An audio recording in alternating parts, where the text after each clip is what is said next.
soal dui fungsi. Saya adalah orang Indonesia satu-satunya yang menulis buku tebal mengenai dui fungsi.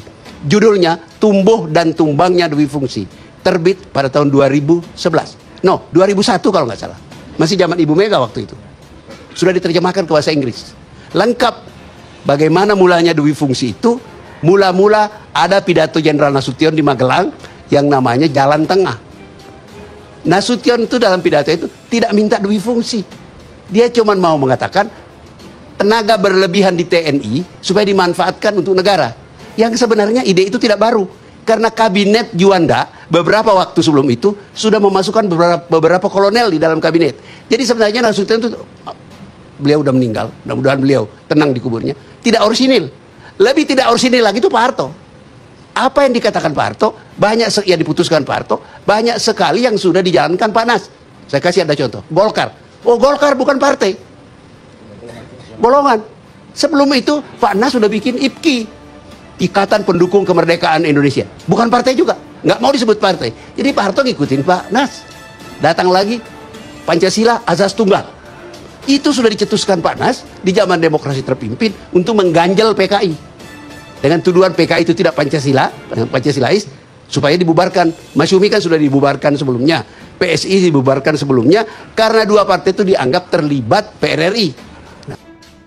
Nah, Nasution mau menghajar PKI, nggak berhasil. Kenapa? Karena PKI di waktu itu berfungsi menjadi pasukannya Pak Bung Karno untuk mencegah jangan dia menjadi sanderanya tentara. So, dua-duanya sudah tumbuh. Bung Karno dari zaman revolusi itu sudah satu kekuatan tersendiri. Tentara itu muncul jadi tentara legal, kekuatan politik legal, yaitu rapat Dewan Nasional. Tadi sudah ada yang menyebutkan secara tidak langsung. Jadi persamaan Pak Nas dan Bung Karno, dua-duanya marah pada partai politik dengan alasan masing-masing. Tentara marah karena peristiwa 17 Oktober. Mereka merasa partai-partai politik terlalu campur masalah internal tentara. Lagi pula kebanyakan anggota DPR itu kelanjutan dari negara federal. Jadi mereka bukan Republikan, mereka orang federal. Tentara nggak suka. Tentara mengadakan aksi dengan 17 Oktober.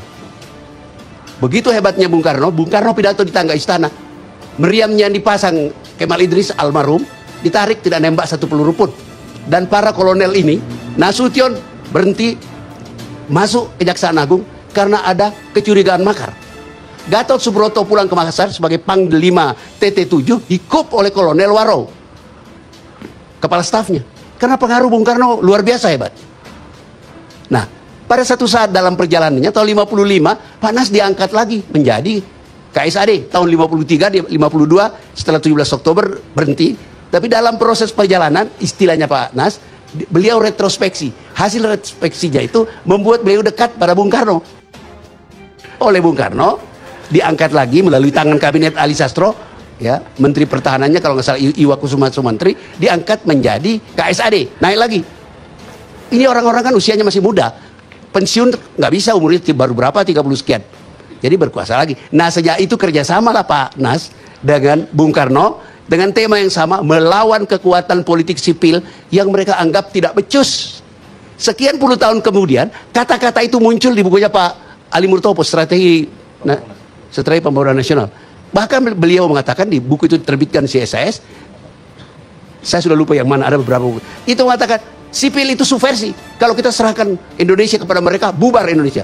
Harus ABRI yang berkuasa. Untung ada ABRI. Begitu. Nah, jadi dui fungsi itu sebenarnya adalah bertolak dari kebencian koalisi Nasution dengan Soeharto. Soekarno. Sorry. Udah tua begitu. Soekarno. Oke. Apa yang terjadi kemudian yang tidak diperhitungkan oleh Pak Nas almarhum, bahwa gagasan itu kalau jatuh di tangan orang lain dalam struktur masyarakat yang semi feodal kayak Indonesia, sekarang sudah lebih maju Indonesia, maka pemerintah itu menjadi pemerintah yang presidennya menjadi imperial presiden. Istilah lain yang dipakai banyak orang, Presiden Mataram. Dasar kekuatannya adalah tentara. Seperti yang dikatakan Agus Wijoyo tadi, sebenarnya tidak terlalu jauh menjelaskan, keadaan baru berubah ketika slowly generasi akademi militer masuk ke pemimpinan tentara. Mereka punya pengalaman berbeda seperti yang diceritakan Jenderal Agus tadi. Inilah orang yang memfasilitasi berakhirnya dui fungsi. Mereka sadar betul juga di depan publik dia tidak akan ngomong, karena itu orang tua mereka, bahwa mereka tidak lebih daripada diperalat.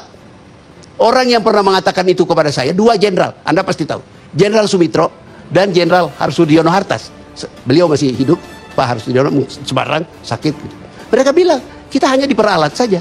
Nah, pikiran ini berkembang di kalangan yang muda-muda. Agus Wirahadikusuma, ini juga Menteri Pertahanan sekarang ini, mereka bersama-sama menerbitkan buku memaki-maki dui fungsi. Itu bagian dari kekuatan anak-anak muda tentara untuk mengatakan forget that dui fungsi. Ternyata kita hanya diperalat. Nah, ada satu masalah yang harus kita ketahui, bahwa itu tidak otomatis selalu selesai urusan. Sudah tidak lagi berpolitik, tapi tentara tidak mau dibawa Menteri Pertahanan. Saya pernah tanya interview Jenderal Tarto waktu itu, Panglima. Jenderal Tarto bilang pada Indriartono Sutarto, dia bilang, susah Pak, kalau kita dibawa tentara, polisi, sipil, Menteri Pertahanan, itu kita diperalat untuk keperluan partai politik. Lah akibatnya komprominya, TNI itu berada di dalam Kementerian Pertahanan, tidak di bawah Menteri Pertahanan. Polisi juga begitu. Sebagai orang yang sudah sekitar 10 tahun mengajar di PTK, sekian pernah menjadi penasihat politiknya Pak Dai, sekarang Pak Tito, itu ketahuan betul. Mereka tidak mau dibawa menteri, dibawa oleh presiden saja. Nah, mereka takut diperalat oleh sipil, kekuatan politik sipil. Nah, ini berhubungan dengan akar persoalan. Di zaman revolusi, Pak Nas memperkenalkan, Jenderal Nasution memperkenalkan istilah rebutan tentara. Jadi politisi sipil rebutan tentara. Peristiwa Madiun itu adalah rebutan tentara. Gestapo rebutan tentara. Bung Karno pakai pakaian dinas militer terus, itu rebutan tentara. Yang Bung Karno berhasil cuma Angkatan Udara, polisi tidak berhasil, Angkatan Darat tidak berhasil. Ini sejarah Indonesia, jalannya adalah rebutan tentara. Sekarang saya takut jangan sampai terjadi rebutan polisi. Kenapa? Karena politisi sipil kita percaya dirinya kurang, dan masyarakat kita itu adalah masyarakat fragmented society, masyarakat yang terpecah-pecah, yang gampang dimengerti. Konsep Indonesia itu abad ke-20, dekade kedua, baru. Tidak jauh beda usia kita dengan Uni Soviet. Uni Soviet bubar. Lebih tua dari kita itu adalah Amerika Serikat, bertahan sampai sekarang. Kenapa satu bertahan, yang lain bubar? Yang bertahan karena mempunyai lembaga-lembaga yang cukup untuk menyalurkan aspirasi dari masyarakat yang plural. Jadi Rusia tidak diktator. Jadi artinya kesimpulan kita, kalau kita mau mempertahankan Indonesia, jangan hanya berteriak NKRI forever. Tidak cukup. Atasi di persoalan.